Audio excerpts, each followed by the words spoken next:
Viewers, ऐसे लोग जो कि लेक्चरर बनना चाहते हैं उनके लिए खुशखबरी है कि सिंध पब्लिक सर्विस कमीशन यानी कि एसपीएससी ने हजारों की तादाद में लेक्चरर की वैकेंसीज का ऐलान किया है। इन वैकेंसीज के लिए कौन लोग एलिजिबल होंगे, कि वो किस तरह से अप्लाई कर सकते हैं, एज लिमिट क्या होगी, और कौन लोग इसमें मुंतखब होते हैं, किस तरह से उनका सिलेक्शन होता है, वो कहां से तैयारी करते हैं या कहां से तैयारी उन्हें करनी चाहिए जो कामयाबी का इम्कान बहुत ज्यादा बढ़ जाए। तो इन तमाम सवालों का जवाब आपको इस वीडियो में मिलेगा, इसे एंड तक देखिएगा। तो इस जो अनाउंसमेंट है ये की गई है एसपीएससी के एडवर्टीजमेंट नंबर 5/23 में 2023 में।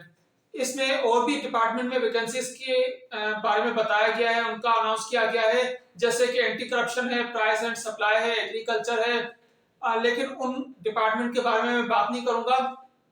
मैं सिर्फ एजुकेशन के ऊपर फोकस करूंगा, चाहे वो कॉलेज एजुकेशन हो या स्कूल एजुकेशन से रिलेटेड हो। तो एजुकेशन डिपार्टमेंट ने जो है वो डिफरेंट सब्जेक्ट्स के लिए वैकेंसीज अनाउंस की है। इसमें कौन कौन से सब्जेक्ट्स हैं? इसमें botany, chemistry, computer, economics, education, English, Islamiat, Muslim history, general history, physics, political science, fine arts, biology, philosophy, Urdu, Sindhi, psychology, statistics, zoology, इन तमाम सब्जेक्ट में वैकेंसीज हैं।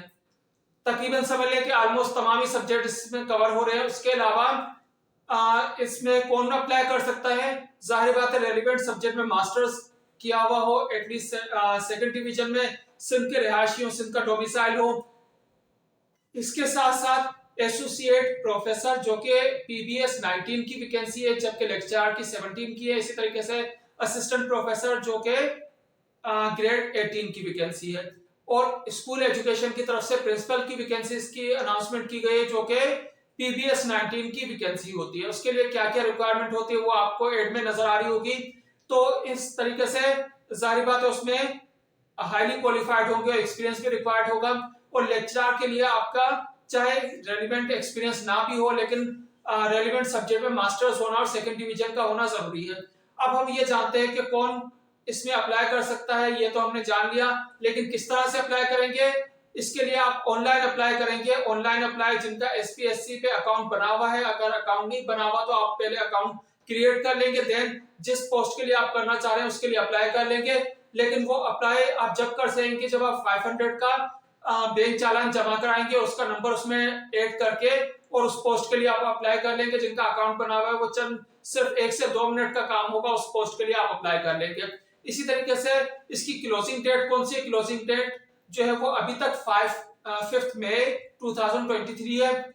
और एज लिमिट इसकी क्या है? जैसे कि एज लिमिट 30, 28 या जो भी एज लिमिट हो, जो कि एड में आपको नजर आ रही होगी, उसमें 15 इयर्स की जनरल एज रिलैक्सेशन है, जिसका नोटिफिकेशन सिंध गवर्नमेंट ने इशू किया था। तो सब लोगों को 15 इयर्स की एज रिलैक्सेशन हासिल होगी, वो उसको अप्लाई कर सकते हैं। इसी तरीके से अब हम ये जानते हैं कि इसकी प्रिपरेशन आप कैसे करेंगे, या जो चीज आप प्रिपेयर कर रहे होंगे। अक्सर लोगों को ये भी होता है कि वो चीजें हमारे जहन में नहीं रहती, जहन से निकल जाती हैं, उनको याद कैसे रखें।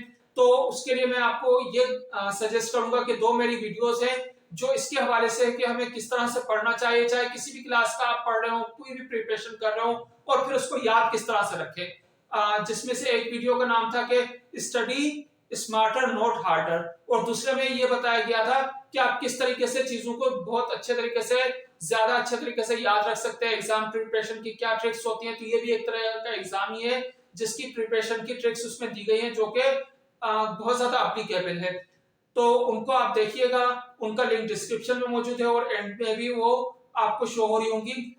इसके साथ ही मैं आपको ये भी बताना चाहूंगा कि एक लर्निंग पिरामिड होता है। लर्निंग पिरामिड में क्या चीज बताई गई है कि किस तरह से आप कोई चीज पढ़ें तो वो ज्यादा देर तक याद रह सकती है, आप ज्यादा सीख सकते हैं। इसमें लर्निंग पिरामिड में बताया गया है कि लेक्चर मेथड के जरिए से अगर कोई आपको लेक्चर दे रहा है, कोई चीज समझा रहा है, तो उसमें आप 5% सीखते हैं। जब वो चीज रीड करते हैं तो 10% सीखते हैं। जब ऑडियो विजुअल तरीके से आप देख रहे होते हैं तो उसमें 20% सीखते हैं। डेमोन्स्ट्रेट करते हैं 30% सीखते हैं। इसी तरीके से किसी दूसरे के साथ डिस्कशन करते हैं तो आप 50% सीखते हैं। प्रैक्टिस बाय डूइंग से 75%, और जब किसी और को टीच करते हैं तो उसमें आप मैक्सिमम यानी कि 90% सीखते हैं। तो मेरे यही आपको सजेशन है कि जिस सब्जेक्ट की लेक्चरशिप के लिए आप अप्लाई करना चाहते हैं वो आज से ही आप किसी को पढ़ाना शुरू कर दें, चाहे वो किसी को फ्री ऑफ कॉस्ट आप पढ़ाएं, एक नेकी का काम भी होगा। और अगर कोई पढ़ाने के लिए स्टूडेंट अवेलेबल नहीं है तो किसी दूसरे अपने जो साथी है उसके साथ डिस्कस कीजिए, डिस्कशन से भी आप सीखेंगे। नहीं तो एक और सजेशन मैं आपको ये दूंगा कि आप उसी सब्जेक्ट से रिलेटेड अपना यूट्यूब चैनल बना लीजिए, रोजाना का एक टारगेट रख लीजिए कि इस टॉपिक से रिलेटेड मुझे एक वीडियो बनानी है और वो यूट्यूब पे अपलोड करनी है। इस तरीके से आपका कॉन्फिडेंस भी बढ़ेगा, आपकी इंटरव्यू की प्रिपरेशन भी हो जाएगी, डेमोन्स्ट्रेशन की प्रिपरेशन भी हो जाएगी। और इस तरीके से जब आपके पास टास्क होगा तो रोजाना आप मैक्सिमम पढ़ भी रहे होंगे और वो चीज सिखा रहे होंगे, इस तरीके से आपका मैक्सिमम लर्निंग हो जाएगी। तो और अगर फर्ज कर लें कि अगर खुदा ना खास्ता फिर भी आपकी सिलेक्शन नहीं हो पाती तो ये कोई आपका लॉस तो नहीं होगा, आप कुछ ना कुछ गेन ही कर रहे होंगे। लेकिन इस तरीके पे अमल करके बहुत ज्यादा चांसेस है, आपके मैक्सिमम चांसेस होंगे कि आप इंशाल्लाह सिलेक्ट हो जाएंगे, कामयाब हो जाएंगे। तो इस दुआ के साथ इस वीडियो का इख्तिताम करते हैं। उम्मीद है ये वीडियो आपको पसंद आई होगी, इसे लाइक कीजिएगा, दूसरे लोगों से शेयर कीजिएगा, चैनल को सब्सक्राइब कीजिएगा। देखने के लिए शुक्रिया।